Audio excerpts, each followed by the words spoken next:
স্বৈরাচার শেখ হাসিনা সরকারের বিরুদ্ধে গত বছর জুলাই আগস্টে রাজপথে নেমেছিল ছাত্র জনতা। সেই গণ অভ্যুত্থানে কেউ হারিয়েছে জীবন, আবার কারো শরীরে রয়েছে গভীর আঘাতের চিহ্ন, অনেকেই হয়েছে পঙ্গু। তেমনই এক জুলাই যোদ্ধা হলেন টাঙ্গাইলের সুজন মিয়া। গত ৩০ বছর ধরে ঢাকায় রিকশা ও ব্যাটারি চালিত অটোরিকশা চালিয়ে জীবিকা নির্বাহ করে আসছিলেন সুজন। ৬ সদস্যের পরিবারে একমাত্র উপার্জনকারী ব্যক্তি ছিলেন তিনি। গত বছরের ৫ আগস্ট বাড্ডা থানা ঘেরাও কর্মসূচিতে আহত এক আন্দোলনকারীকে সাহায্য করতে গিয়ে পুলিশের গুলিতে মারাত্মকভাবে আহত হন তিনি। স্থানীয়রা তাকে উদ্ধার করে ঢাকা মেডিকেল কলেজ হাসপাতালে ভর্তি করে। কিছুটা সুস্থ হয়ে বাড়ি ফিরলেও এখনও তার শরীরে রয়ে গেছে ৩৮০টি স্প্লিন্টার। ফলে অসহ্য শারীরিক যন্ত্রণা নিয়ে দিন কাটছে সুজন মিয়ার। এই পাও যখন আমি একটু নড়াচড়া করি, সোজা কথা পার ভিতরে ঝুনঝুন করে ইয়ের মতো, এই পরিমাণ স্প্লিন্টার আছে। পাও যদি মনে করেন একটু নাড়াচাড়া দেয় তাহলে পুরা পাও কটকট করে খালি ফুটে।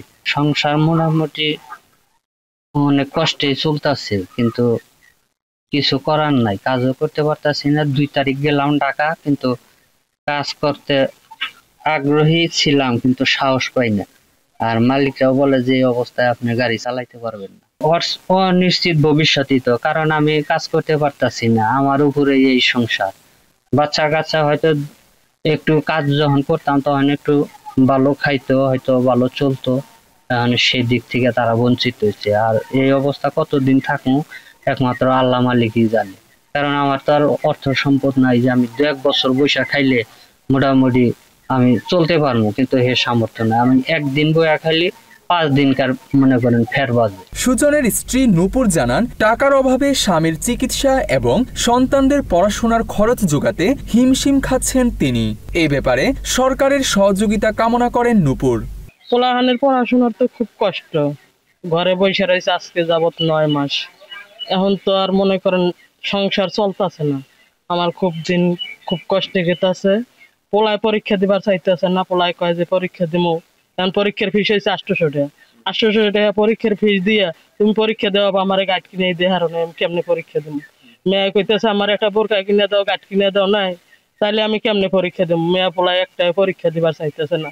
আমি বলছি যে তোরা এই কষ্ট করে পরীক্ষা টরীক্ষা দে, কষ্ট কর, আল্লাহ যদি তো কোনোদিন দিন ঘুরায়, তোর বাপে যদি সুস্থ হয় সেই সময় কত করে সবকিছু করে দিন। এইভাবে আর কি চলতে আছি। আমার চাওয়ার আছে আমার পোলাহানের পড়াশোনার খরচাটা একটু চালাই দিব, আর আমার ঘরটা একটু ঠিক করে দিব। আমার এই ডে আমি কষ্ট করে খাওয়া দাওয়া চালাম। সুজনের ছোট ছেলে সারমানও এখন বুঝতে পেরেছে দারিদ্র্যের কাছে তার পরিবার কতটা অসহায়। ১৩ মাস আমার বাবা অসুস্থ, জুলাই আন্দোলনে অনেক আহত হয়েছে। আমার বাবা কোনো কাজ করতে পারে না, তাই আমাদের পড়ালেখার খুব একটু খরচ দিতে পারে না। তাই এখন আমাদের পরীক্ষার ফি অনেক। এখন যদি প্রশাসন, যদি স্যাররা যদি এটার ভিতরে খেয়াল করে যে আমাদের ফিটা একটু কমিয়ে দিতে, তাহলে আমরা পরীক্ষা দিতে পারবো, পড়াশোনা ভালোভাবে করতে পারবো। মাত্র ৩০% টাকায় জমির মালিক হয়ে নতুন বাংলাদেশের গড়ে তোলার স্বপ্ন দেখা বাংলা বসতি। চিকিৎসার খরচ চালাতে গিয়ে সুজনের পরিবার এখন অনেকটাই নিঃস্ব। একদিকে ঋণের বোঝা, অন্যদিকে সন্তানদের পড়াশোনা ও ভরণ পোষণ, সব মিলিয়ে প্রতিটি মুহূর্তে যেন সংগ্রাম করে বাঁচতে হচ্ছে সুজন ও তার পরিবারকে। শুনেছি যে বাড্ডা এলাকায় সে থানা ঘেরাও ছিল, পুলিশ ওকে মারা গেছে ভেবে ফালাই রেখে গেছে। প্রায় বিকাল পর্যন্ত ছিল।